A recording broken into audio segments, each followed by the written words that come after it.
Buenos días, entonces tenemos hoy el tema es el sistema de patentes en Estados Unidos, que nos lo va a ofrecer el abogado Carlos Ruiz. Carlos, Carlos tuvo Carlos empezó como bioquímico, él tuvo un Bachelor of Science en bioquímica de la Universidad de Texas en Austin, y en esta universidad fue parte del Wagner Center for Alcohol and Addiction Research, donde realizó publicaciones sobre modulación de receptores GABA, que lo busqué porque no sabía qué era, y GABA son receptores que desempeñan un papel crucial en funciones como el control de la ansiedad, el sueño y la actividad motora. Después de recibir ese título en bioquímica, Carlos decidió estudiar Derecho en el Centro de Derecho de la Universidad de Houston y se graduó en el 2018 con el título de Juris Doctor. En esta universidad participó en competencias de arbitraje internacional en Bogotá y Washington, donde obtuvo el reconocimiento de mejor orador y finalista. Carlos en el 2018 se unió a la firma Hein Payne Purush, donde es actualmente abogado asociado. Antes de entrar en esa firma, estuvo como asistente legal en varias empresas en entrenamiento. En esta empresa, Carlos representa a individuos y empresas y protege su derecho de propiedad intelectual en cortes federales. Adicionalmente, representa a mayoristas de empresas farmacéuticas en contra de laboratorios por violaciones de leyes antimonopolio. Carlos también participa en casos pro bono donde representa a menores de edad sin acompañantes en corte de inmigración aquí en Estados Unidos. Él también forma parte de la junta directiva de la ONG Plan País, la organización joven que tiene más de 10 años de fundada y que ha estado promoviendo los valores de Venezuela, etcétera. Esta es una organización sin fines de lucro que fue fundada en el 2011, que fortalece y fomenta individuos, organizaciones e ideas que ayudan a los venezolanos y sus comunidades a prosperar. Carlos es padre de una niña, Laura Sofía, y viene otra en camino y de un canino que lo llama Jon Snow. Bueno, con ustedes dejo a Carlos. Adelante, Carlos.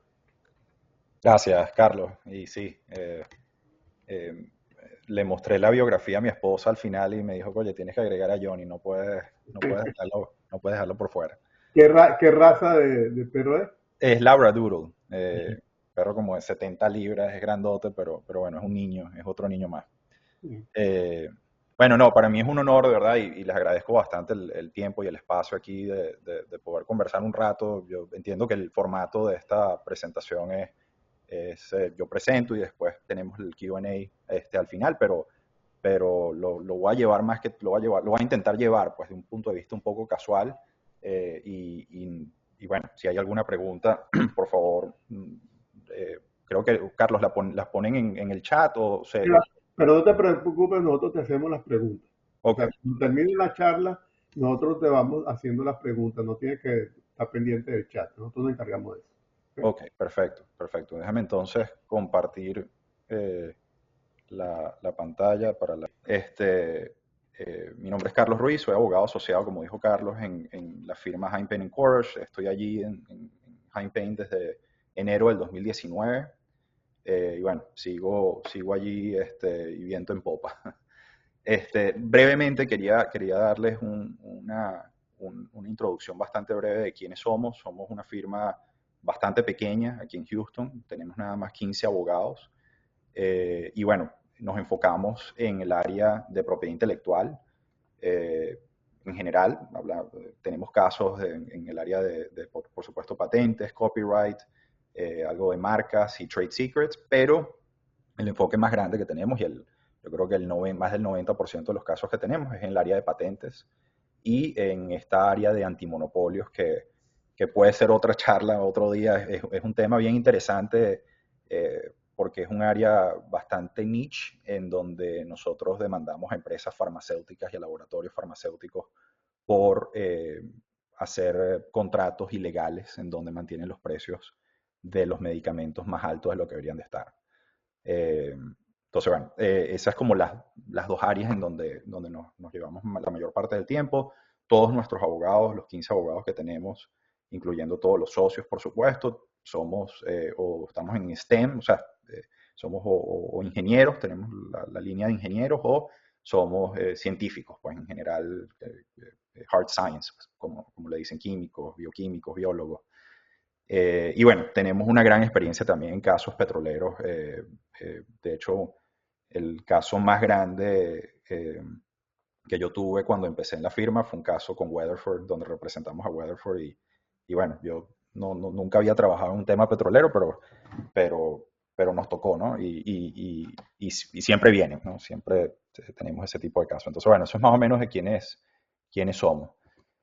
Quería, bueno, lo estábamos conversando ahorita antes de arrancar, pero quería más o menos tocar un minuto lo que son los cuatro tipos de propiedad intelectual o cómo se clasifican las cuatro áreas de propiedad intelectual, broadly speaking, ¿no? Desde un punto de vista bastante general. En primer lugar, tenemos lo que son las patentes, que nos referimos cuando pensamos a las patentes, son ideas o inventos, ¿ok? A veces se patentan métodos, procesos, eh, composiciones de materia, pero son más que todo estos inventos, estas ideas que pueden ser materializadas, por supuesto. Tenemos lo que son los trade secrets, que ahorita voy a hacer creo que viene una tabla más adelante en donde voy a comparar, pero el trade secret, yo, la manera en que lo pienso es que en una empresa, si no es una patente, si no es un derecho de autor, o si no es una marca, entonces es un trade secret. Las empresas son, y deberían de ser, ¿no? Bastante agresivas con ese tema de proteger toda su información, desde procesos internos hasta procesos en donde listas de clientes, eh, estrategias y todo eso viene siendo un trade secret. La estrategia es distinta uno con el otro y ahorita lo voy a tocar en la tabla, pero es una de las áreas yo creo que más prevalentes también en propiedad intelectual. Y bueno, tenemos lo que le llaman, algunos lo llaman soft IP, que son lo que son copyright y trademarks, que son derechos de autor, y el área de marcas, que yo creo que esos son los que la gente más entiende normalmente. El derecho de autor es algo que está plasmado, ¿no? Es una creación, técnicamente una creación artística que es plasmada en un medio, llámese un CD o llámese un papel, pero tiene que estar plasmada de alguna manera. Y trademark nos referimos a esto que son los logos, ¿no? Yo creo que esa es como la más fácil a veces de entender. Y bueno, esas son las cuatro áreas, nosotros trabajamos con las cuatro, pero nos enfocamos más que todo en el área de patentes, como comenté al principio, y algo de trade secrets también. Entonces, bueno, eh, quiero empezar con una pregunta un poco básica, ¿no? Pero yo creo que es importante entender algo, ¿no? Que una patente es un derecho que el gobierno te otorga, ¿no? Un monopolio, que el monopolio permitido por la ley, ¿no? Y permitido incluso por la Constitución, que te otorga por un periodo de 20 años. Ese número a veces cambia y depende de cuándo la patente, hasta qué fecha tiene la patente, pero en términos generales son 20 años. Pero hay un quid pro quo aquí bien importante, que es que nos tienes que decir todos los detalles de ese invento, ¿no? Y entonces una decisión que una empresa o un inventor o un innovador tiene que tomar, ¿no?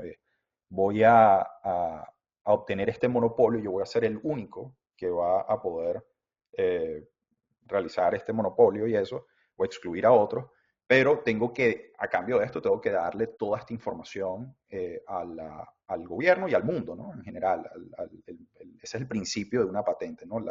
Hacer que los inventos sean lo más públicos posible para promover la innovación. Y de hecho creo que esa es la frase que utiliza la Constitución cuando le da esos poderes al Congreso. Pero quiero aclarar un tema aquí que a veces causa mucha confusión, que es que este derecho de la patente no es un derecho a tu hacer el invento. No es que yo tenga una patente sobre un teléfono, Apple o algo, y yo soy el único. O sea, el efecto es que sí lo puedo hacer, pero yo creo que el punto más importante aquí es que simplemente te da un derecho a excluir a otros, de no hacer tu invento específico. Y esto es importante porque tú a veces puedes tener una patente, tú puedes crear una patente que la oficina de patentes te otorga y tú tienes tu patente y vas a hacer un producto que ejemplifica, ¿no? la patente, pero el hacer ese producto puede infringir en la patente de otro. Entonces tú no dirías, oye, pero yo tengo mi patente, mi broma. Sí, no, pero es que la patente no te da un derecho a ti de hacer eso. Lo único que te da un derecho a excluir a otro. Y ese otro que tiene una patente también puede excluirte a ti. Entonces es un tema que puede ser un poco complejo y bueno, y de allí salen análisis de que las empresas y que personas y operadores tienen que hacer, ¿no? Hay uno bien famoso que se llama Freedom to Operate, en donde, bueno, se hace un análisis de, oye, mira, voy a lanzar este producto, voy a hacer este nuevo proceso, tengo que revisar cuál es aunque yo tengo patentes, tengo que revisar cuál es el ambiente, cuál es el arte, qué es lo que está allí, y si hay alguna otra patente que puede impedirme esto.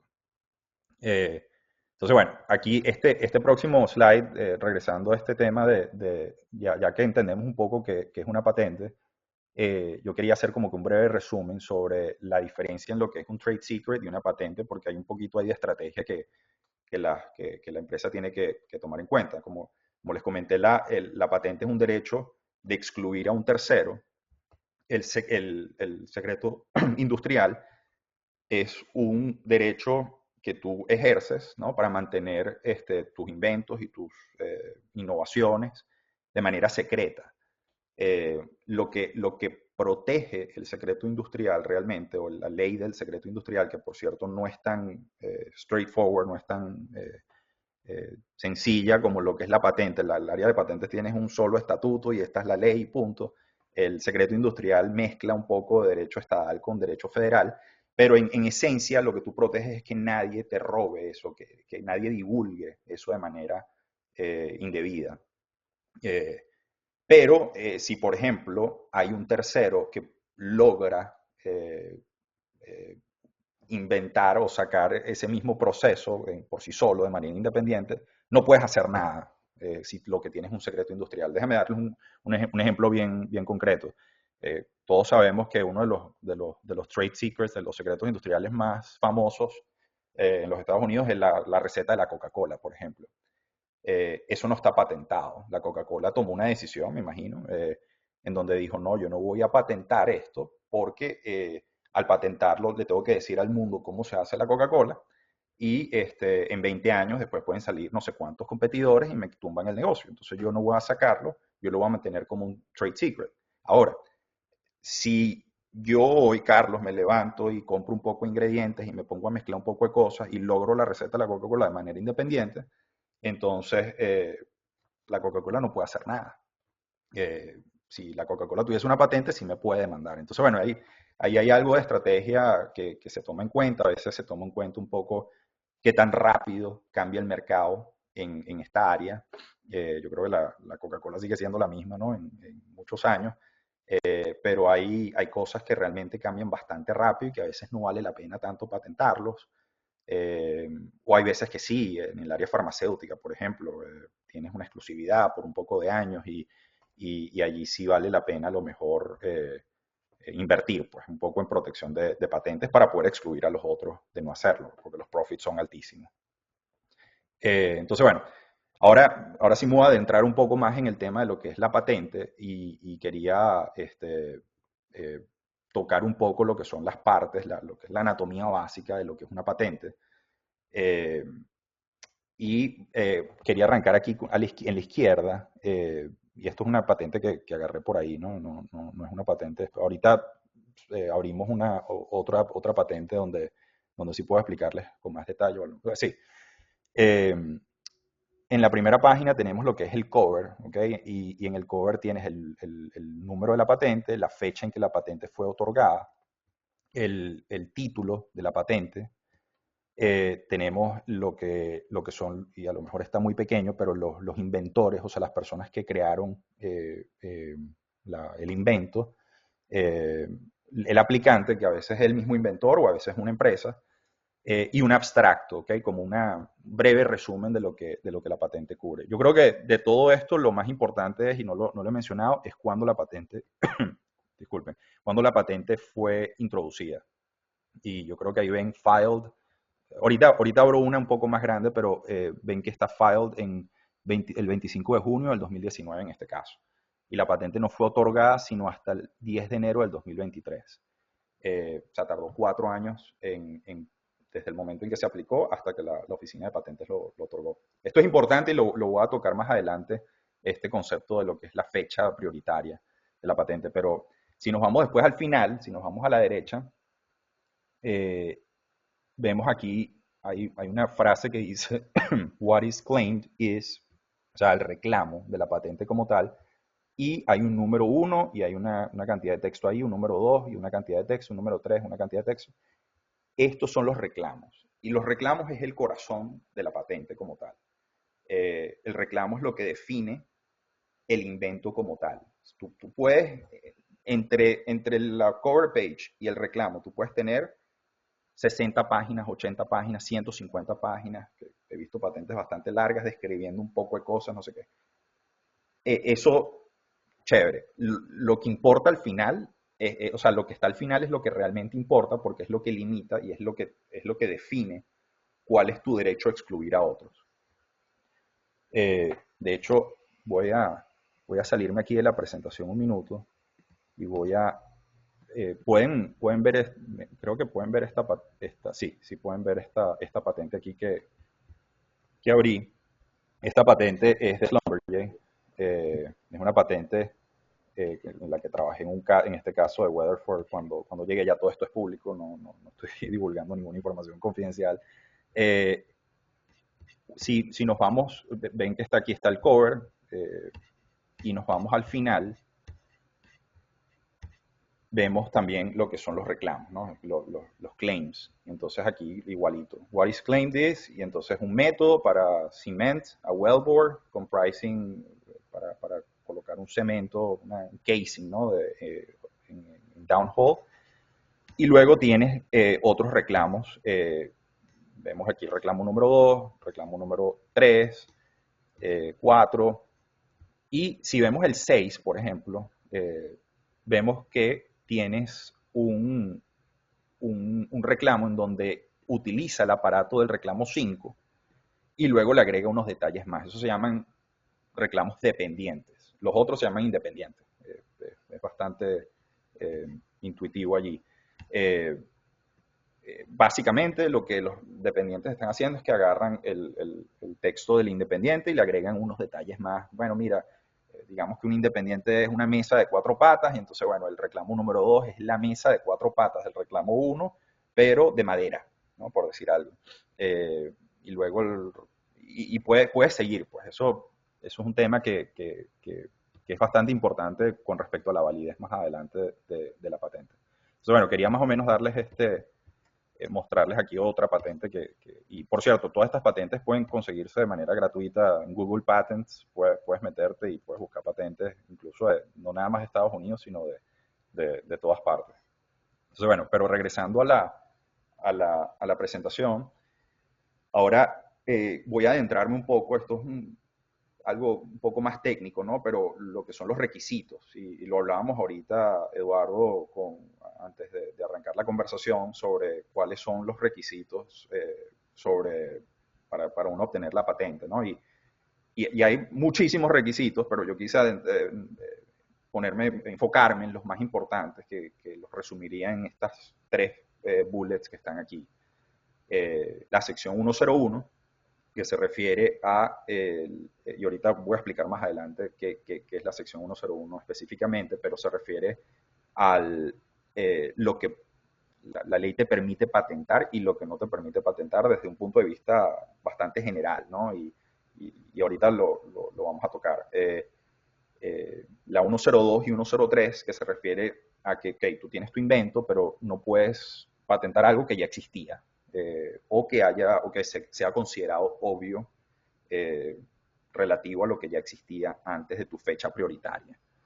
Y luego la sección 112, que se refiere a todo lo que está entre el cover y los reclamos, que es las especificaciones, y esas especificaciones tienen que tener ciertos requisitos básicos, tienen que cumplir pues, con ciertos requisitos básicos. Bueno, número 1, lo que es la sección 101, que estuvimos ahí conversando antes de arrancar, este invento tiene que estar dirigido a procesos, a máquinas, manufacturas, composiciones de materia, hay métodos, tiene que cumplir uno de esos. Eso es como un checklist, ¿no? Bueno, ok, cumplimos, digamos que es una composición de materia, ¿no? Digamos que es un medicamento que requiere de 2 subcompuestos. Luego nos preguntamos si está dirigido a una excepción judicial, Esto lo que se refiere es, está dirigido a lo que son, por ejemplo, leyes de naturaleza o fenómenos naturales. Si yo lo que estoy es patentando un compuesto de una manzana, por ejemplo, algo que ya existe para crear un medicamento, crear una vitamina o alguna cosa, puede que tenga algún problema o ciertos problemas con eso porque son productos de la naturaleza y el derecho no nos da permiso, la sección 101 no nos da permiso de patentar eso. Yo quiero también dejar claro que la sección 101 es una sección que no está nada clara. Hay ciertas cosas que sabemos que no lo podemos patentar, como lo que estoy enfocándome aquí, fenómenos naturales, leyes de la naturaleza, pero hay todo un área en donde se le ha pedido a la Corte Suprema muchísimas veces que tomen casos para revisar esta sección y han declinado hacerlo. Una de las áreas más controversiales es el tema de software y funciones dentro de software y hasta qué punto es patentable. Hay casos que son completamente contradictorios y hay jueces que se quejan de eso, ¿no? Tú tienes un caso en donde es prácticamente el mismo invento y la corte dijo A y luego el mismo invento y la corte dijo no, eso no puede ser patentado y entonces es muy difícil conciliar una cosa con la otra y más en un país donde nos basamos en lo que es el common law, ¿no? La importancia de la jurisprudencia y de que tienes algo que ya existe y una jurisprudencia que ya existe y bueno, yo voy a, como empresa y como industria, voy a crear basado en ese entendimiento de la jurisprudencia que ya existe.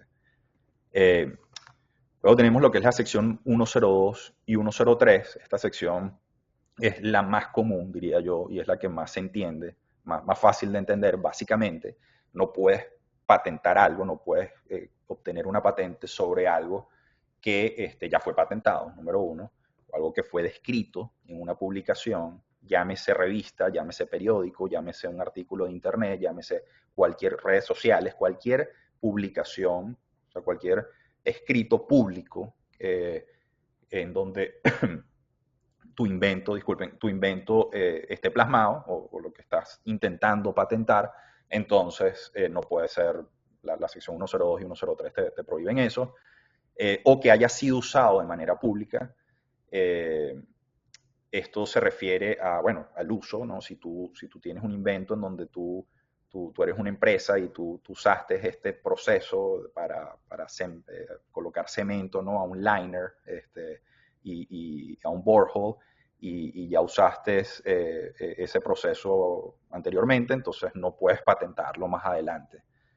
Ahí hay ciertas excepciones, pero en términos generales no lo puedes hacer o vendido o incluso ofertado. O sea, incluso y supongamos que tú no lo has usado necesariamente, pero se lo ofreciste a algunos clientes, algunas empresas y eso puede invalidar tu patente, simplemente la oferta, incluso si no se llegó a materializar. Ahora, hay toda una discusión sobre qué es una oferta, ¿no? Ir a una presentación, una reunión y hasta qué punto una reunión puede ser una oferta o no una oferta, ya eso es un tema más técnico, pero en términos generales no puedes, la ley te prohíbe eso. Y por último, te prohíbe inventos que sean obvios. A veces lo que tú estás intentando inventar no es algo que ya existe o que ha sido descrito o que ha sido ofertado o vendido, pero si tú combinas algo que ya existe con otra cosa que también existe y sumamos las dos cosas desde un punto de vista de lo que le llaman el posita, que lo voy a hablar ahorita más adelante, una persona con... todo esto es un mundo ficticio en donde nos metemos aquí y nos tenemos que poner en la mente de una persona de habilidades ordinarias en esa arte. No tienes que tener un PhD necesariamente, pero simplemente tienes que tener ciertas habilidades ordinarias en esa arte, cierta experiencia, y si para una persona combinando las dos cosas es algo que puede ser obvio, tu patente entonces es inválida. Esto es mucho litigio, o sea, aquí esto es una de las cosas que más se litigan y más comunes, pero en términos generales es uno de los principios de la sección 101, 102 y 103.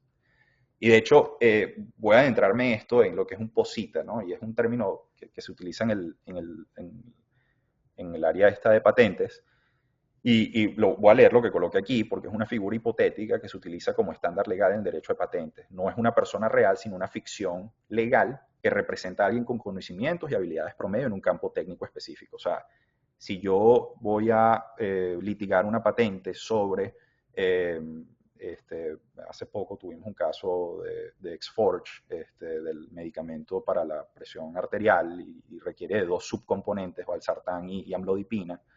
Eh, yo no puedo agarrar a un estudiante de primer año para que venga y me dé su opinión sobre qué es obvio y qué no es obvio. Yo necesito a alguien con cierta experiencia, un farmacólogo, alguien que tenga ya la preparación. Y ese es el POSITA, esa es la perspectiva. Y en estos litigios se contratan a personas, a lo mejor algunos de ustedes en algún momento han sido llamados para servir de expertos, que por cierto no es un mal trabajo, paga muy bien. Sí, sí, sí, sí es un área en donde ustedes son expertos y bueno, se hacen reportes y todo esto, pero esto es clave en el mundo de las patentes. Esto se refiere todo este análisis de qué es lo que dice el reclamo, de cómo voy a invalidar la patente, se expresa desde el punto de vista de alguien con habilidades ordinarias en el arte.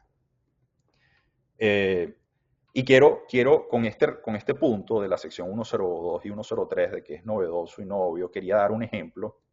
A lo mejor alguno de ustedes conoce esta tecnología.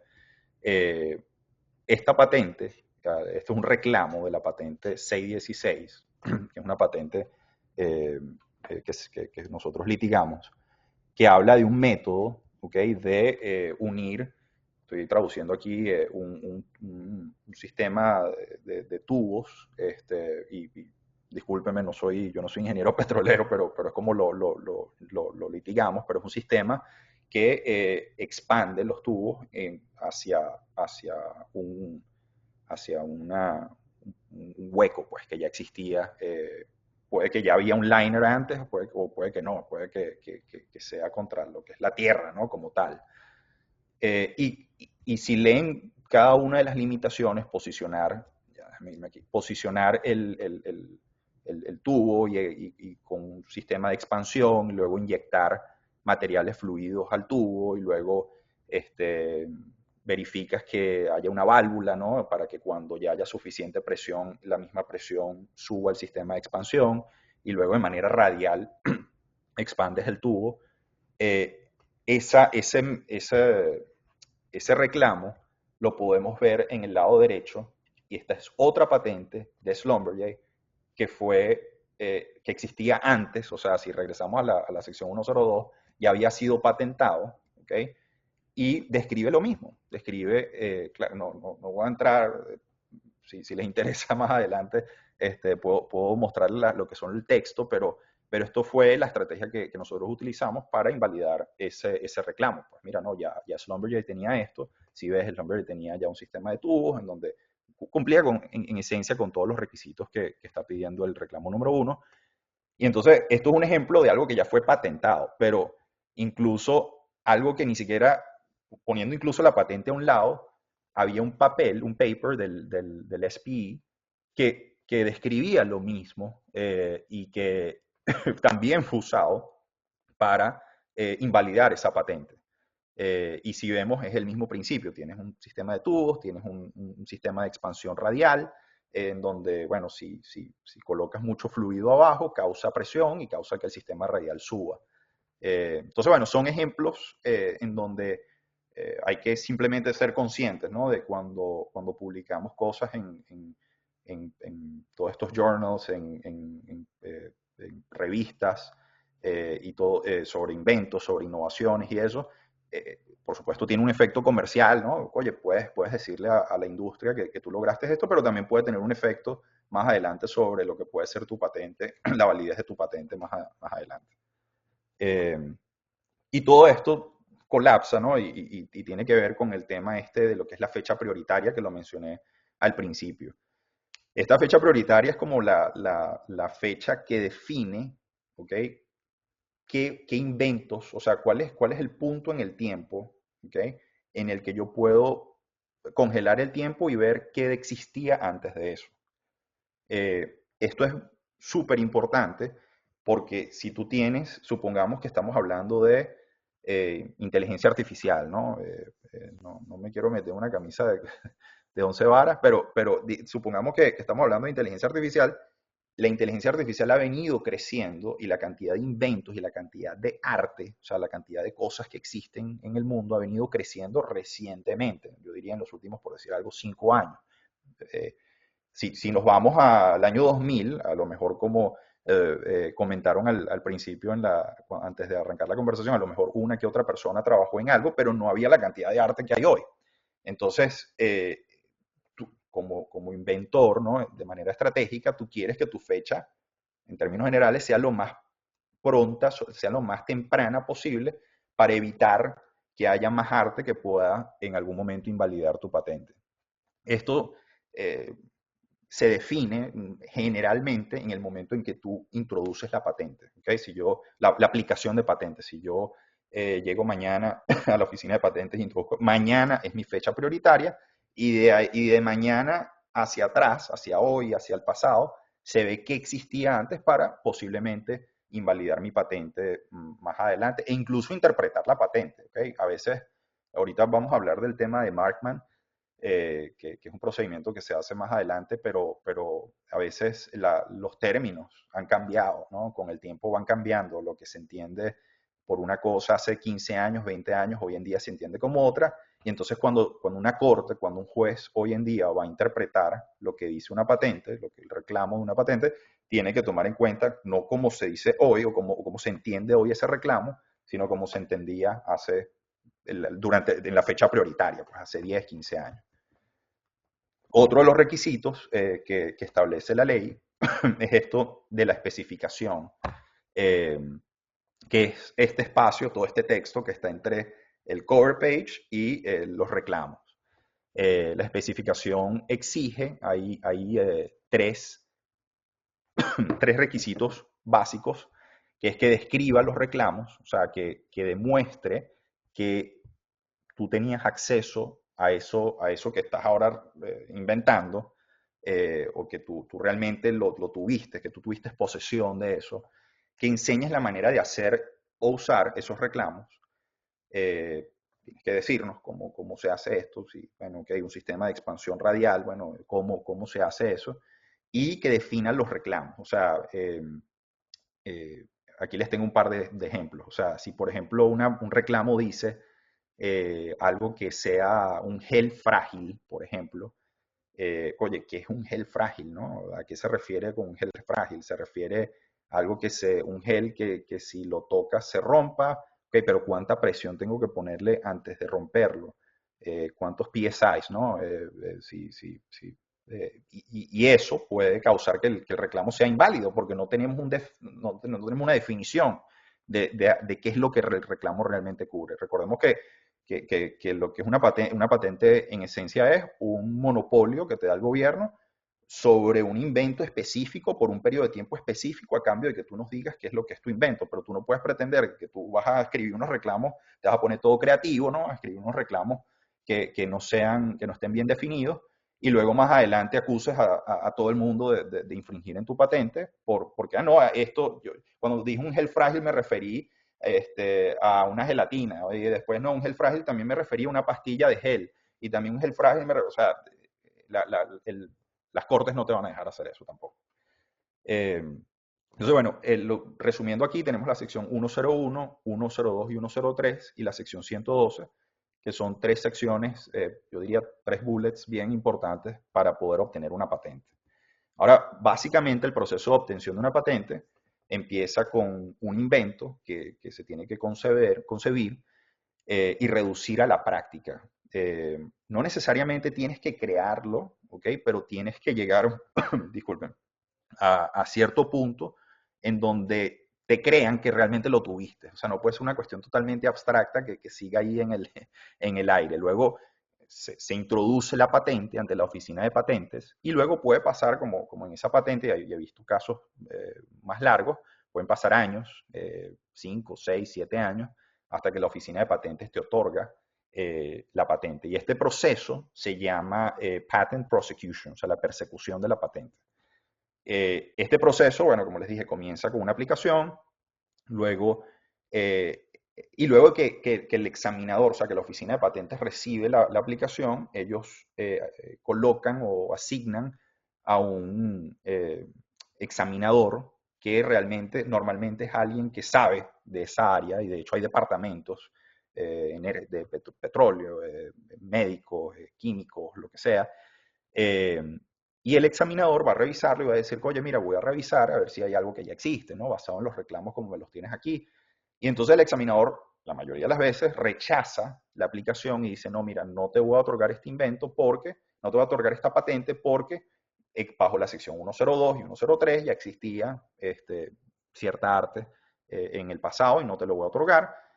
Y comienza un proceso de este back and forth entre el aplicante y el examinador, en donde el aplicante va a hacer cambios y va a decir, bueno, está bien, ya una mesa existe, por decir algo, pero una mesa de flotante no existía, entonces voy a hacer un cambio aquí, pues, y voy a poner que ahora la mesa flota, ¿no?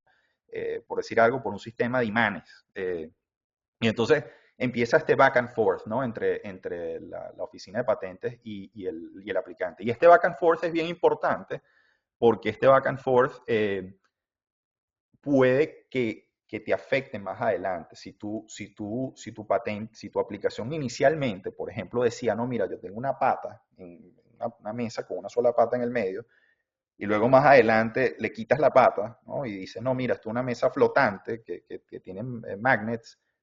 Más adelante no puedes acusar a un invento que tenga una pata, porque tú dijiste durante el proceso de persecución de la patente, de registro, que tu invento ya no tenía la pata. Y eso son argumentos bien técnicos que se utilizan más adelante, pero es importante entenderlos porque a veces la gente se desespera, no, mira, no importa, dile esto, dile aquello, tienes que tener mucho cuidado y hay mucha estrategia detrás de eso. Por cierto, nosotros en High Pain Course no nos especializamos en el registro, en todo este registro de la patente. Nos lo entendemos muy bien porque los litigamos, pero nosotros nos enfocamos ya en lo que es el litigio como tal ya después. Y bueno, al final del proceso viene lo que le llaman el Notice of Allowance, que es cuando la oficina de patentes te da el thumbs up, pues, o sea, te dice, perfecto, lograste, ahora sí no hay nada que exista, no sé qué, aquí tienes tu patente.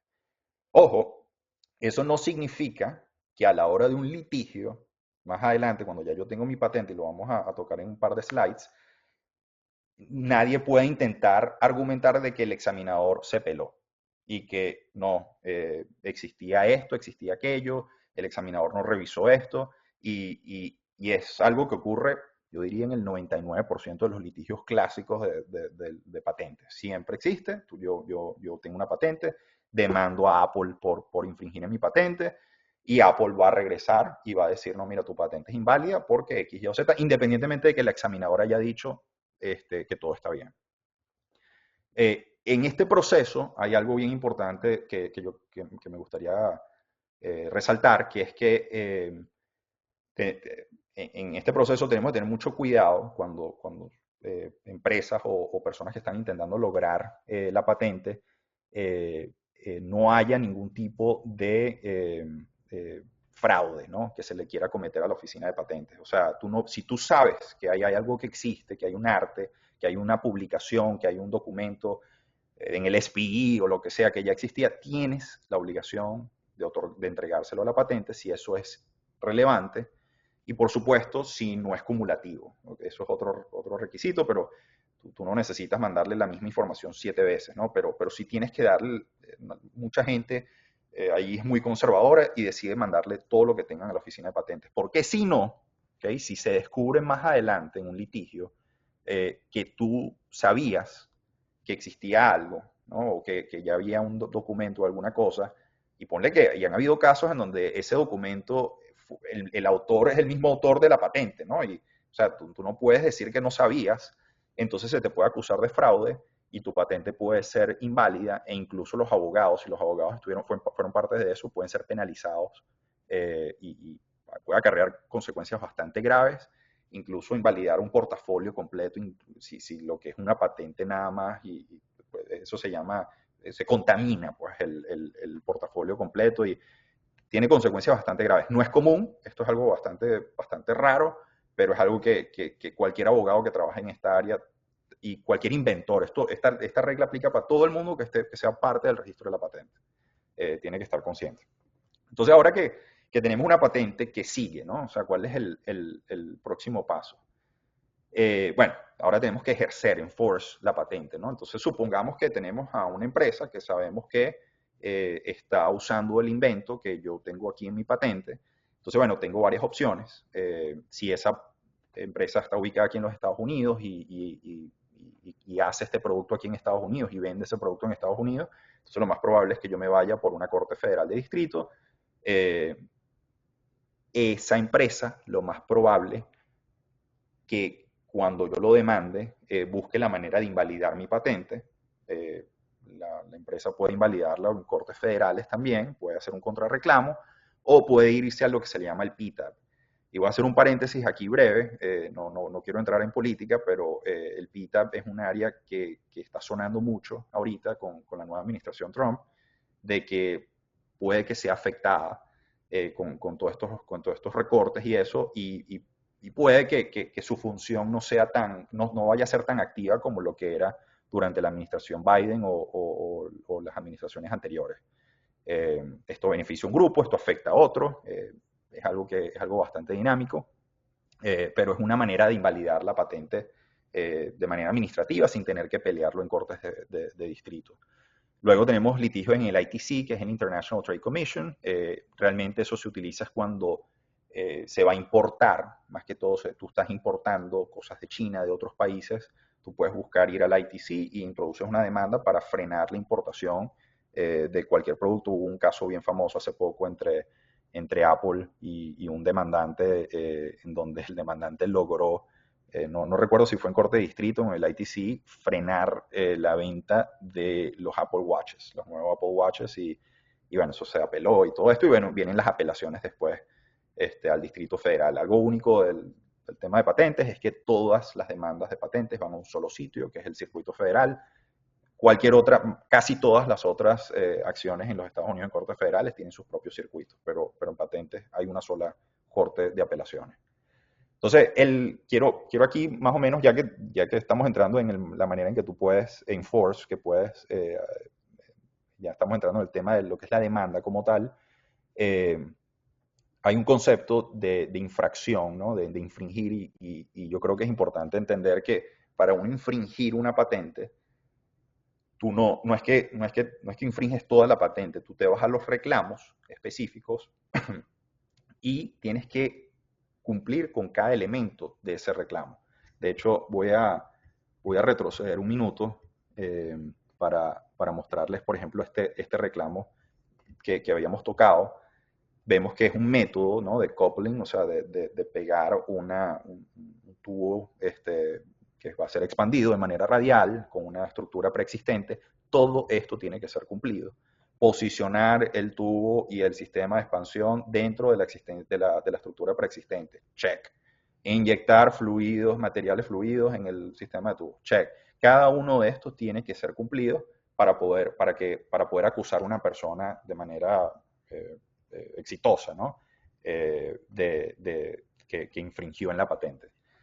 A veces los reclamos, la manera en que están escritos o cierto elemento, oye, no es la mejor manera, no es literalmente eso, pero nos acercamos. Y bueno, existe una doctrina que se llama la doctrina de equivalentes que te da cierta flexibilidad, muy poca, pero te da cierta flexibilidad, siempre y cuando lo que estás acusando tenga la misma función, logre esa misma función de la misma manera que lo que tú estás patentando, y produce un resultado que es igual al final. Luego que arranca el litigio como tal de patentes, nos vamos a un proceso que se llama Markman. El proceso Markman es un proceso en donde se va a interpretar ciertos reclamos. Yo a veces cuando hablo de esto, es como, yo creo que esto es análogo a que si tú tuvieses un litigio de contrato, de incumplimiento de un contrato, por ejemplo, un litigio clásico, oye, tú me debes tal plata, y las dos partes no están de acuerdo con una cláusula dentro de ese contrato, es como pedirle al juez, oye juez, por favor explíquenos qué es esta cláusula en específico. Yo quiero que me leas esta cláusula en específico. Eh, eh, y bueno, el juez va a hacer todo este procedimiento para interpretar ciertos términos de la patente que están causando ciertas disputas, ¿no? Dentro de las dos partes. Esto es algo bastante único en el área de patentes, es algo importante y es algo en donde a veces se requieren expertos, ¿no? Si yo voy a litigar que este término significa X o significa Y, eh, a veces necesito la opinión de un experto, de alguien con habilidades ordinarias, que pueda leer la patente y pueda decirme si esto significa tal cosa, o en aquel momento significaba tal cosa. Luego, entonces, tenemos lo que es este litigio, ¿no? Que pasa por el Markman.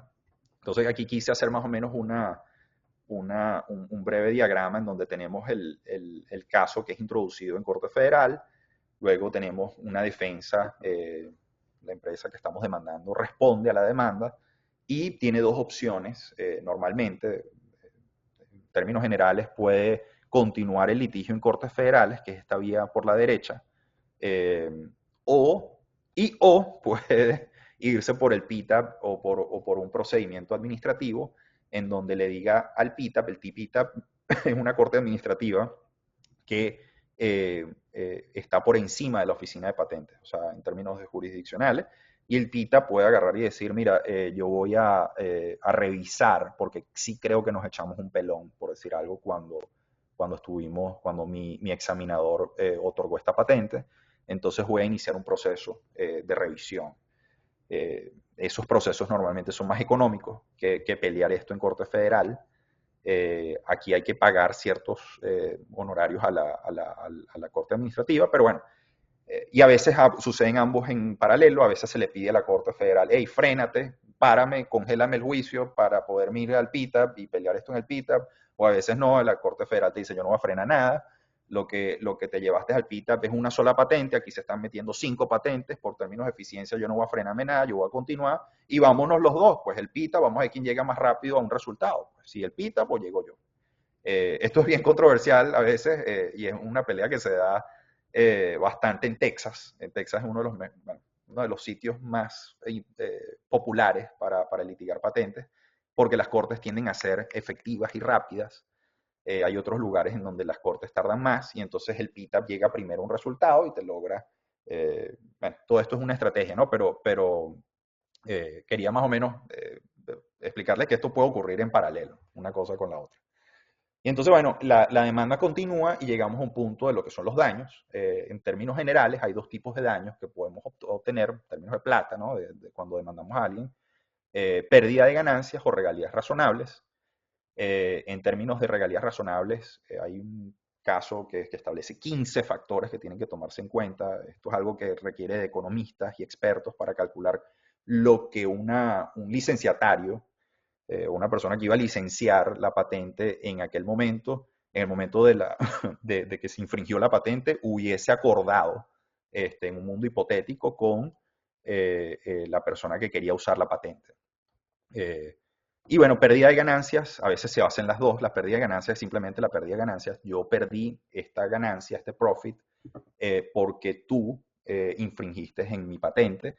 Nuevamente, estos son análisis bastante económicos, ya nos estamos alejando un poco del tema técnico, pero son análisis bien interesantes porque bueno, se tiene que demostrar, por lo menos en pérdidas de ganancias, que tú hubieses podido obtener esa ganancia, o sea, tú hubieses podido vender ese producto, si no hubiese sido porque la otra persona infringió en la patente. Y eso a veces requiere demostrar que tú tenías la habilidad de manufacture, ¿no? De que la fábrica estaba lista, tú tenías ese producto en stock. O sea, nos tenemos que meter en un mundo hipotético aquí en donde hay que de alguna manera demostrar que realmente hubieses podido demostrar eso. Eso nada más aplica para empresas que hacen el invento. Si yo lo que soy es una empresa que es muy común, una empresa, y es uno de nuestros clientes más comunes, que son empresas que lo que buscan es monetizar un portafolio, no necesariamente son empresas que hacen el invento, no es un Weatherford o un Halliburton o un Exxon,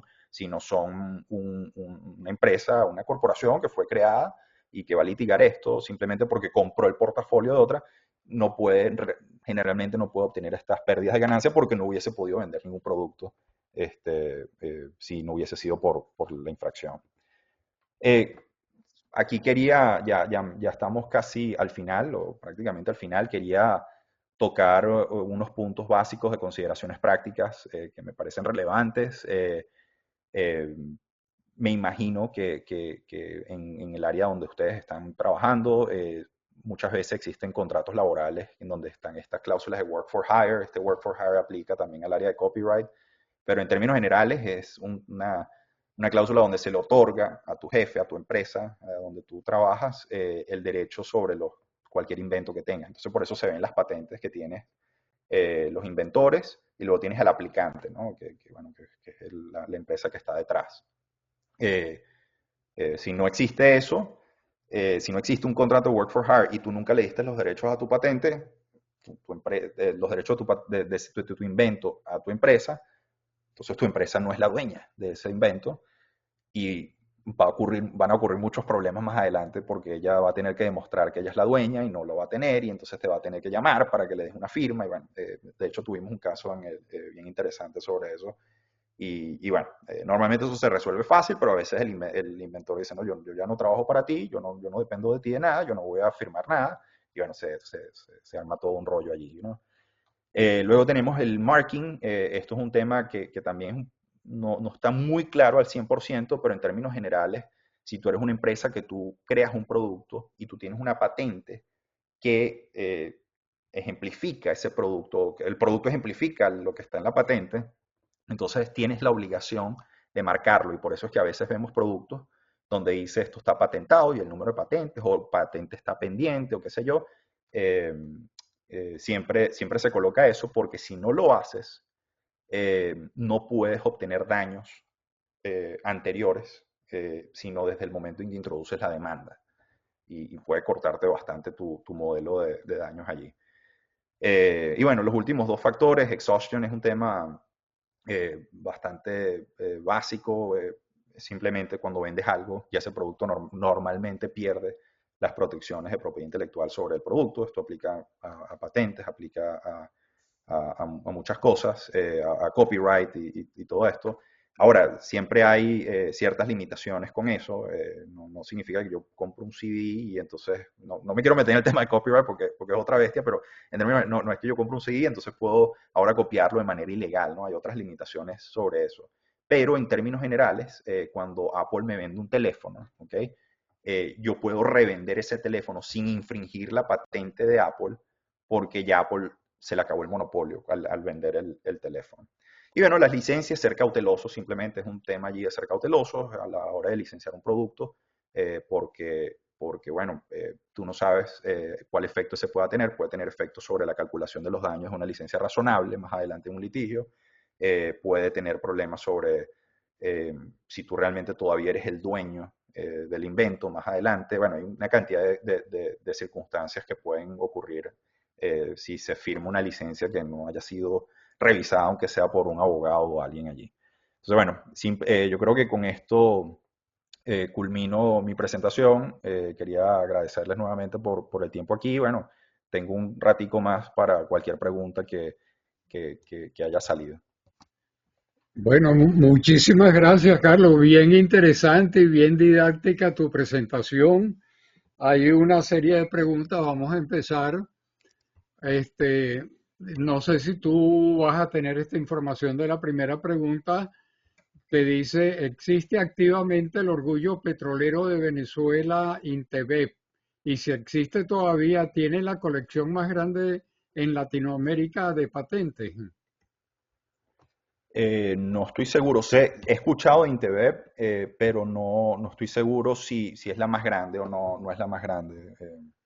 Habría que revisar. Ok. ¿Es cierto que el Trade Secret no permite que se estudien los componentes? ¿O qué limita que un laboratorio estudie los componentes de un producto? Poniendo el ejemplo de Coca-Cola, por ejemplo. El trade secret lo que hace es que limita la posibilidad de de alguna manera, de quitarle el invento, de robarse el invento, ¿no? De manera inadecuada. Si yo como laboratorio, yo monto un laboratorio mañana aquí en Houston independiente de Coca-Cola, no contrato a nadie de Coca-Cola, no tengo que ver nada con la Coca-Cola, simplemente me siento yo con otra gente aquí y nos ponemos a intentar replicar la receta de la Coca-Cola, eh, eso lo puedo, si lo logro, es mío. O sea, no, la Coca-Cola no puede hacer nada. Va a intentar demandarme seguro por X, Y o Z, pero en términos de trade secret, yo no hice nada malo. El trade secret lo único que protege es esa adquisición de manera inadecuada del producto. No, creo que la pregunta se refiere a si yo agarro una Coca-Cola y la examino para tratar de sacar los componentes y los reproduzco esos componentes.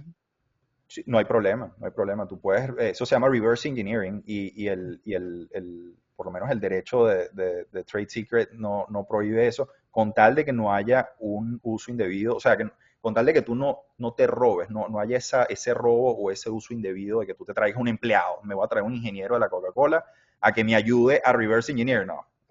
Pero si yo simplemente agarro lo hacen con medicamentos, con laboratorios. Los genéricos es una de las estrategias que utilizan, agarran el brand bueno, y corren ciertos exámenes para poder eh, eh, ver cuáles son los componentes, los excipientes y todos los detalles que hay ahí dentro. Aunque Ok, eso, patentes, ¿no? Eso es otro tema. interesante. Pensando en la exclusión que es natural en el caso de las patentes, a la hora de otorgar las patentes, los revisores del documento para recomendar su otorgación no tendrán que verificar colisiones por exclusión con otras patentes ya otorgadas y de haberlas no proceder a la otorgación. ¿No Sí, ahorra eso litigios y problemas? sí deberían, es parte de su función cuando buscan si ya existía algo con la 102 o 103, en donde se busca novedad o que el invento no sea obvio, sí debería de buscarse eso, si ya existía algo, si hay otra patente o algo, pero no siempre es así. Yo creo que si nos vamos a la cantidad, yo no sé cuál es el porcentaje de invalidez de patentes en cortes federales, pero todas esas patentes técnicamente fueron otorgadas por un examinador y el examinador, no sé, se peló con algo, pues hubo algo allí que igual no debió haber otorgado. ¿Qué sucede en el periodo entre la fecha de sometimiento y la aprobación? ¿Está Es, protegido lo que cubre la patente? es este proceso de persecución, de prosecution. La patente como tal no existe, o sea, tu derecho a excluir a otros no nace sino hasta que la patente sea otorgada. Eh, eh, pero el proceso es ese. Pues. Mientras tanto, vamos a continuar el back and forth con la oficina de patentes. Si hay una publicación en el área de ciencia básica que constituye el 90% de la idea fundamental que gira en torno a un desarrollo de una invención que se complementó con un esfuerzo que corresponde al 10% restante, ¿existe en este caso algún elemento que bloquee o no haga posible el que se otorgue la patente? ¿Me puedes repetir el principio de la pregunta? Si hay una publicación en el área de ciencia básica que constituye el 90% de la idea fundamental que gira en torno al desarrollo de la invención y que simplemente se complementó con un esfuerzo que corresponde al 10% del restante, ¿existe en este caso algún elemento que bloquee o no haga posible que se otorgue la patente? No necesariamente. Creo que si entiendo la pregunta, la ciencia básica creo que se refieren a lo mejor leyes de naturaleza o cuestiones básicas que existen ya en el mundo. Normalmente eso por sí solo no es patentable. Ahora, tú puedes agregarle ciertos componentes encima de eso innovadores y si son lo suficientemente innovadores para el examinador, normalmente tú puedes obtener tu patente. De hecho, déjame dar un ejemplo básico. Hubo hace poco, bueno, no hace poco, hace ya casi 10 años, creo que fue un resultado en la Corte Suprema, donde la Corte Suprema dijo que el uso, o sea, el ADN como tal no puede ser patentado, pero muchas veces el ADN se hace, el ADN se le coloca una, una línea complementaria, ¿okay? Que no existe en la naturaleza de manera natural, ¿no? Esa línea complementaria, como no existe, sí puede. Entonces, bueno, estás utilizando el ADN que ya existía, pero le estamos agregando un componente innovador y eso sí puede ser patentado. ¿Cuál es el rango de costos para patentar un invento? Eh, no, como les comenté, no es algo que nosotros nos enfocamos. Yo he escuchado del registro de patentes como tal, he escuchado eh, números desde $5,000 hasta 20, $30,000, dependiendo de la patente, dependiendo de si quieres una estrategia internacional para obtener algún tipo de protección en otros países y eso, pero no estoy seguro, depende mucho de cuál es la estrategia y lo que quieres abarcar. Si has introducido la solicitud de patente, ¿en qué momento puedes publicar tu invento? Si ya introdujiste la solicitud de patentes, esa solicitud por un tiempo básico, creo que es 1 año y medio. El invento, la oficina de patentes mantiene esa aplicación de manera confidencial y después la misma oficina de patentes va a publicar tu aplicación para decirle al mundo, aquí hay una aplicación. No otorga todavía la aplicación, pero publica la aplicación. Tú puedes pedirle a la oficina de patentes que no la publique, hay todo un procedimiento para eso, pero la misma oficina de patentes lo va a hacer ya después de un tiempo. La patente para su otorgación requiere de validez científico-técnica como tal o simplemente lo que se verifica es que el concepto y solamente el concepto es lo que debe ser nuevo y diferente. Me tocó en la universidad presentar ejemplos de violación de leyes de la termodinámica y entiendo que la oficina de patentes exhibe una colección de estos casos.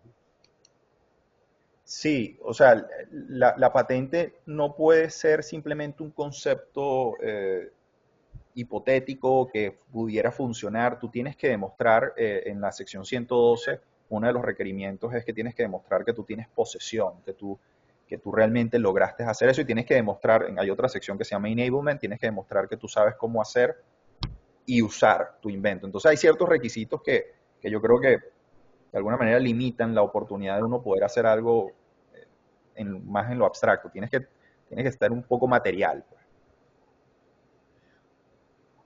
Ok, aquí te preguntan básicamente si tú tienes una patente y, y no la usas por el periodo de protección y no la renuevas, los autores tienen pleno derecho a usufructuarlas privadamente e inclusive perfeccionarlas sin el riesgo de ser demandados por el autor de la patente.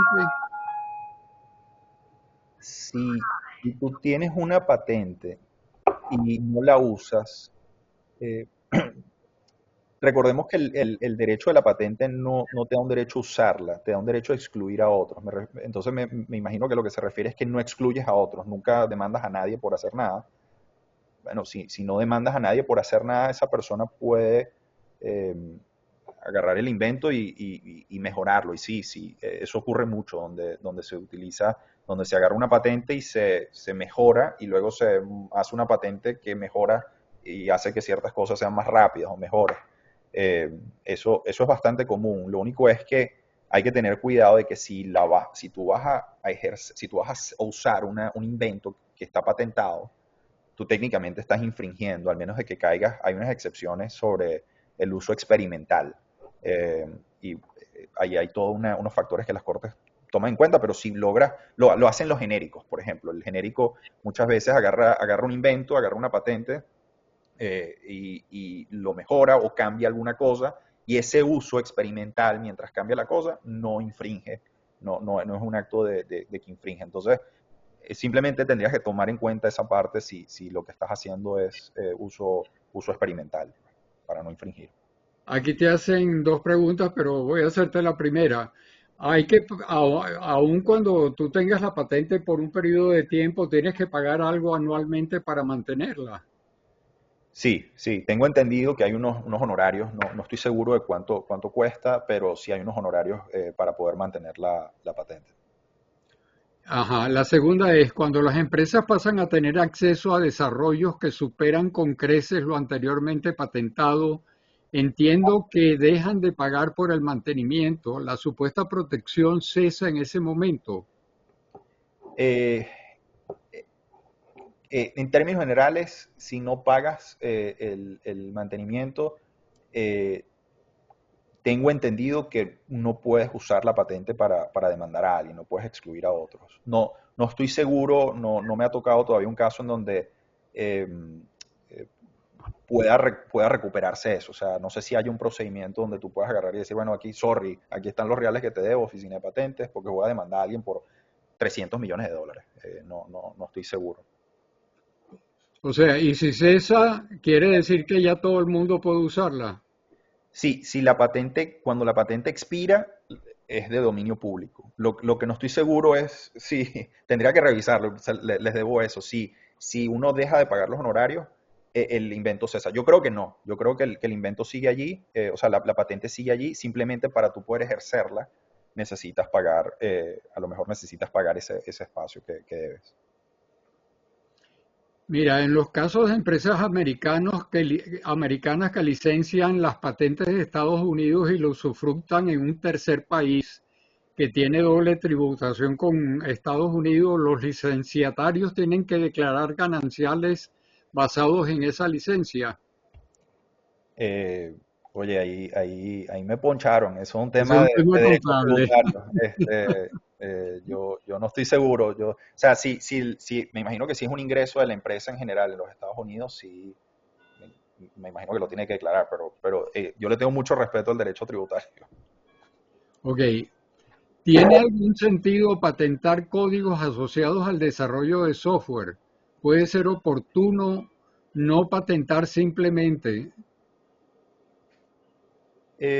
Sí, o sea, nosotros, normalmente el código como tal no se patenta, lo que se patenta es la función que ese código hace. Y ahí caemos un poco en la discusión sobre la sección 101. El código como tal, normalmente se protege por medio de copyright, por medio de derechos de autor, porque es una expresión artística que está plasmada en un medio. Cumple con la definición. Pues. Entonces el código, por lo general, es copyright protection. La función de ese código, lo que ese código hace, a veces se protege por medio de patentes.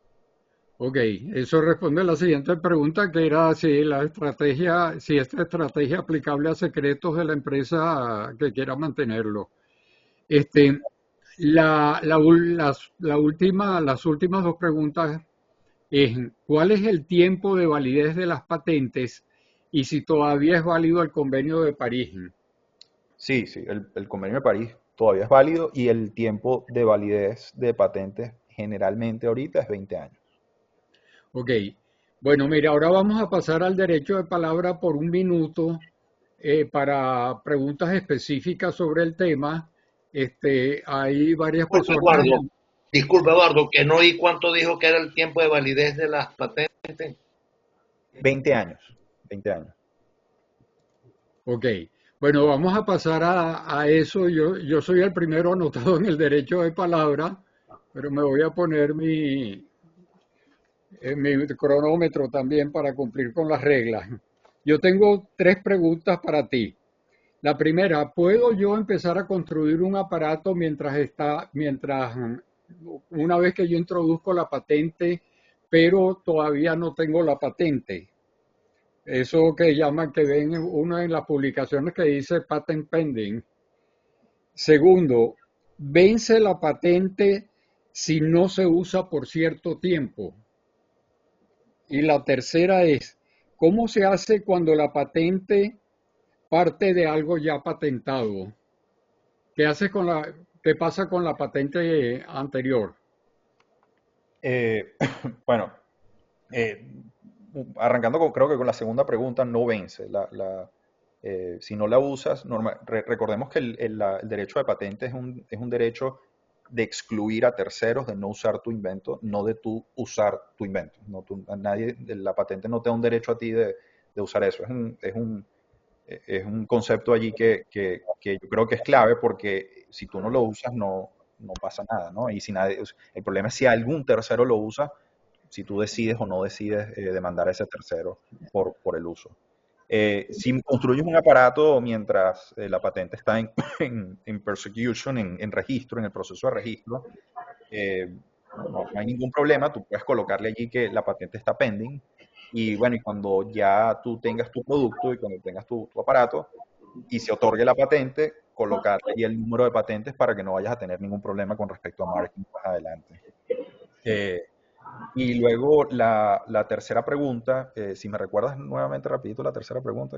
¿Qué pasa cuando la patente parte de otra patente que simplemente la estoy mejorando? ¿Qué pasa cuando la patente simplemente la estoy mejorando que la patente anterior? Sí, cuando la patente parte de otra, nuevamente, lo importante allí es que cuando tú estés, porque si tú agarras una patente y lees una patente hoy, el reclamo de una patente, y luego tú quieres mejorar ciertas cosas, puedes hacerlo, pero ten cuidado que en el proceso de experimentación y de innovación de ese nuevo producto, no infrinjas en la patente que estás intentando mejorar. No sé si me explico. O sea, tienes que tener cuidado allí, porque si esa persona se entera que tú estás utilizando su invento para mejorarlo, te puede demandar, pues. Y entonces, bueno, tú ahí caes. O sea, tienes que buscar la manera. Ojo, y hay una excepción aquí grande, que es la excepción experimental. Puede que caiga bajo la conducta, la actividad experimental. Si es una conducta netamente experimental, entonces no infringes la patente y puedes mejorarla. Pero si llegas a comercializarla, por ejemplo, si tú eres una empresa, bueno, mira, vamos a probar qué tal le funciona este nuevo proceso a este cliente. Ahí ya no, eso no es un experimento, ahí ya estás monetizando el invento de alguien más. Ok. Bueno, tiene la palabra Luis Velázquez. Luis. Sí, buenos días a todos, buenos días, Carlos. Esto para mí como arena movediza en un bosque a medianoche sin luna. Es algo que bien escabroso para mí, que no entiendo muy bien, ¿no? Y tengo unas ideas que quisiera de alguna manera eh, montarle una patente, pero son ideas que pudieran ir por la ruta de utilizar aplicaciones que ya existen para montar un sistema que logre un producto muy determinado, ¿no? Entonces, esa pudiera ser una ruta. La otra es comenzar todo de cero, que sería un poco más escabroso todavía y muy difícil. Si yo uso la de usar las aplicaciones que ya existen, esa ruta se puede dar y al final poder tener una patente de ese proceso o de ese sistema, porque la verdad lo que quiero hacer es un sistema con todas esas aplicaciones que ya existen. Eso se puede hacer. Gracias, Carlos. Sí se puede hacer, Luis, si tú tienes, si ya hay algo que ya existe, ok, ya hay un producto en el mercado, un sistema, lo que sea, tú puedes agarrar esos productos y tú puedes mejorarlos, ok, o puedes combinarlos y todo eso. Lo importante aquí es que, bueno, nuevamente, en el proceso de hacerlo, no infrinjas si hay alguna patente sobre alguno de esos procesos ya existentes, no infrinjas en eso. Nuevamente, puede que lo estés haciendo de manera experimental y por lo tanto no infrinjas, pero lo que le contesté a Eduardo, ahí hay que estar pendiente, pero poniendo eso a un lado, ese potential liability, tú puedes agarrar esos sistemas, esos productos y tú puedes mejorarlos. Lo importante aquí es que desde la perspectiva de una persona con habilidades ordinarias en esa área tecnológica específica, lo que tú estés creando no sea obvio. O sea, y es algo bastante vago, ¿no? Yo sé que no te estoy dando mucho clue aquí, pero así es el derecho, ¿no? Y que no sea obvio, o sea, de que si tú combinas A más B más C, una persona no considere que eso es obvio. Hay consideraciones y hay toda una lista de consideraciones secundarias que se le llama. Por ejemplo, si ha habido una demanda altísima por ese producto ya por muchos años y nadie lo ha logrado, y lo logra Luis Velázquez, eso puede ser usado como una pretensión de que la cosa no es obvia. Oye, hay años de demanda en la industria por esto y puedo demostrarlo y nadie lo ha logrado, lo logré yo. No me vengas a decir que la cosa es obvia. porque si no alguien más lo hubiese podido hacer. Entonces, hay una cantidad de consideraciones secundarias que se toman en cuenta en esta pregunta de obviedad, pero es un tema que existe, pues, y hay que estar pendiente. Ok, tiene la Gracias, palabra Carlos. Pedro Figueroa. Pedro, un minuto. Adelante, Pedro.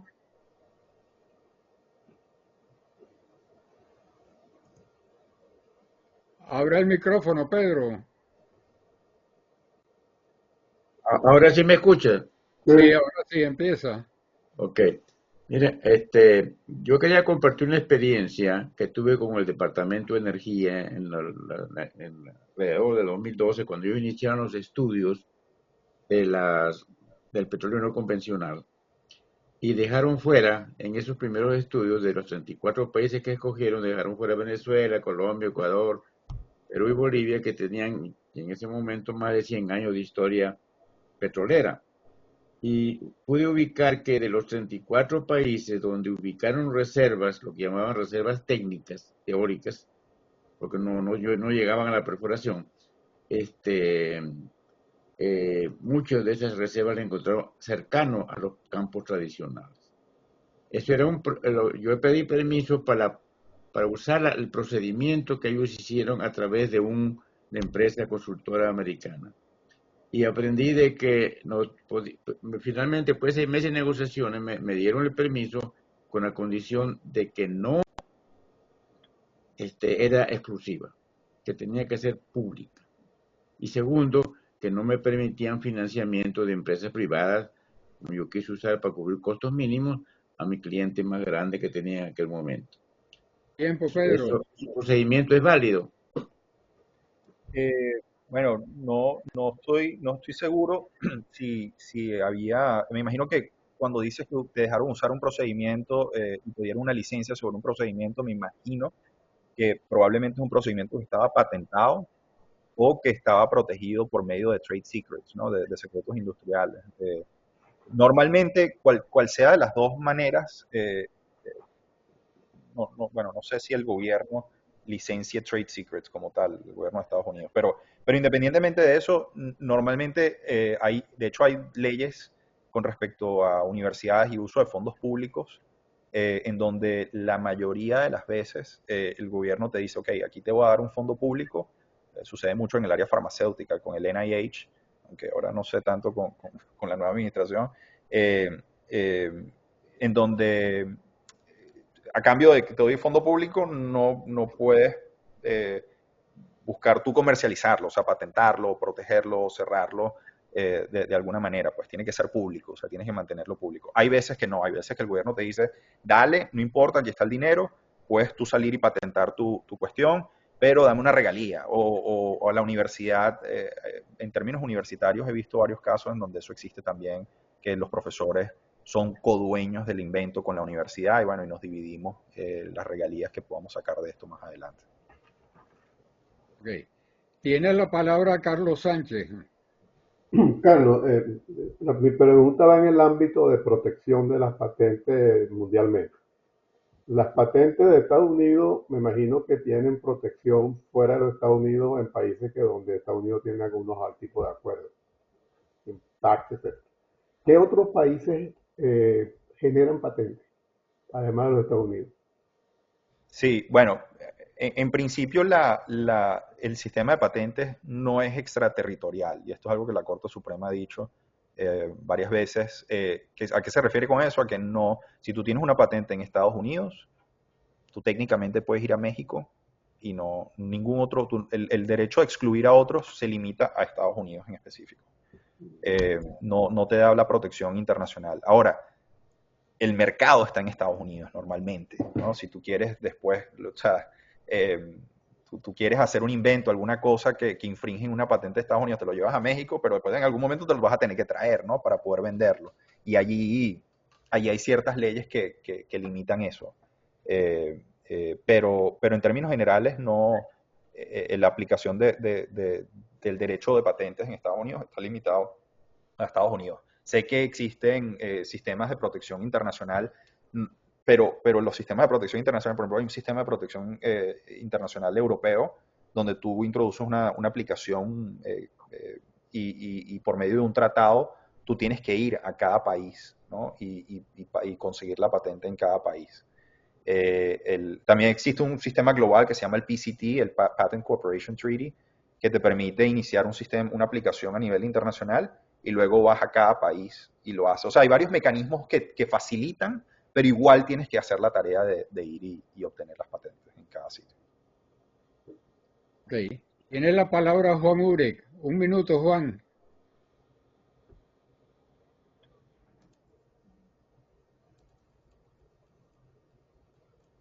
Abre el micrófono, Juan.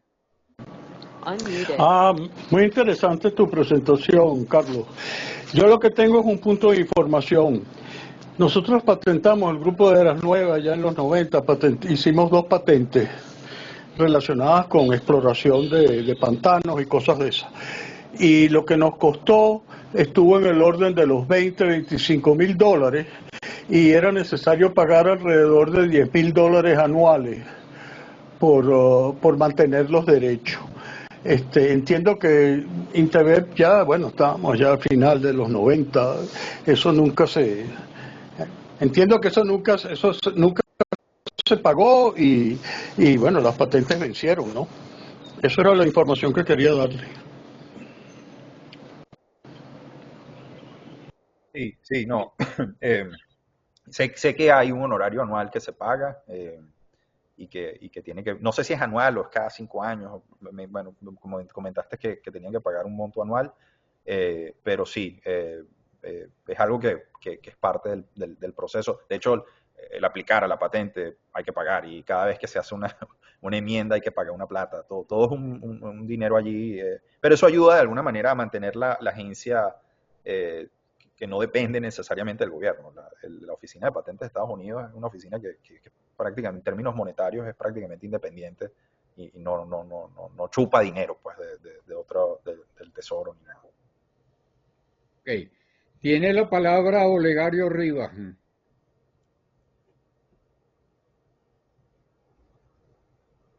Micrófono, Olegario.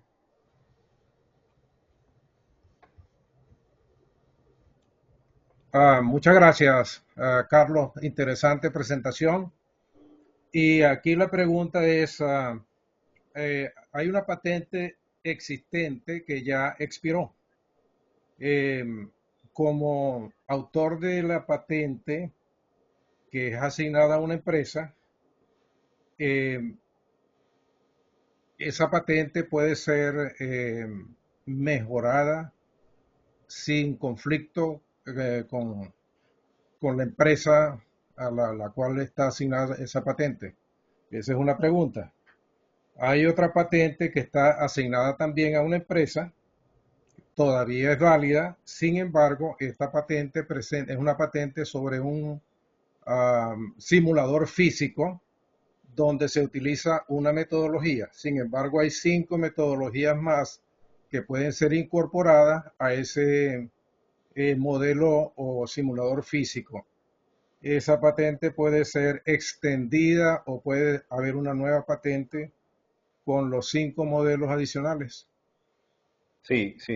Bueno, con respecto a la primera pregunta, que si una patente que ya expiró, un invento que ya expiró, puede ser mejorado, sí, la respuesta es sí. O sea, cualquier persona puede meterse hoy en Google Patents, buscar una patente, buscar un invento, y si tienes los recursos y quieres hacerlo y eso, tú puedes mejorar eso.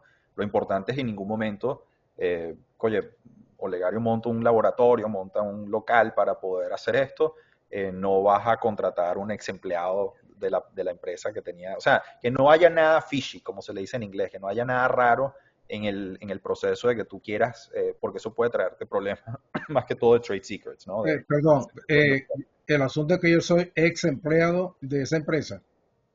Sí, bueno, con tal de que no utilices ninguna información, o sea, ya la información base está, me imagino, publicada en la patente.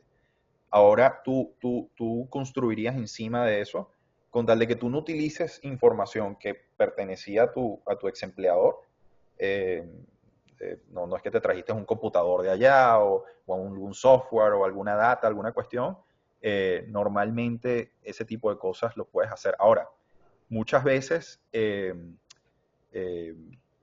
la empresa dirá, oye, pero este nuevo invento que tú estás haciendo es simplemente una mejoría de lo que yo te otorgué. Habría que revisar si tienes algún tipo de contrato laboral que prohíba la innovación, la creación de mejorías a eso.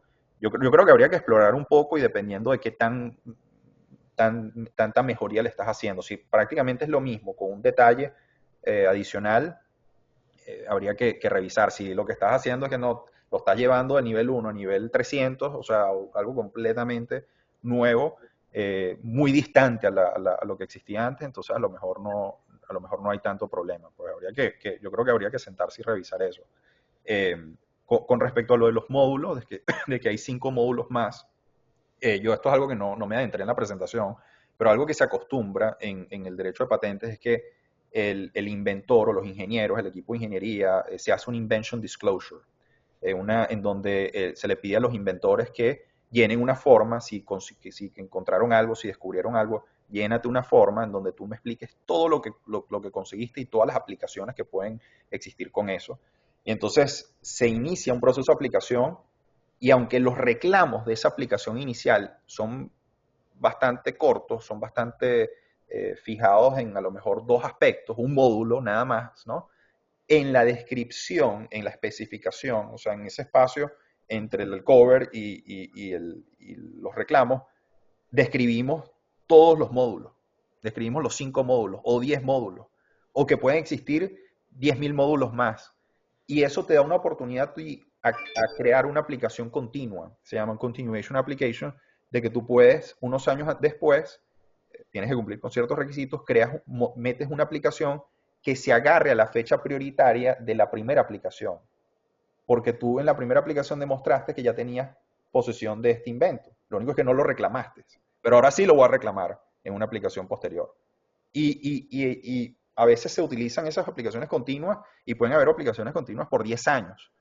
Y aunque la aplicación fue introducida realmente en el 2022, la fecha prioritaria real es del 2006 porque se está agarrando de la fecha prioritaria anterior. Pues entonces, nada, esto es una estrategia de persecución que habría que revisar con un prosecutor, con un patent prosecutor, de que si la aplicación actual que todavía existe puede proveer soporte para esos 5 módulos que no fueron patentados.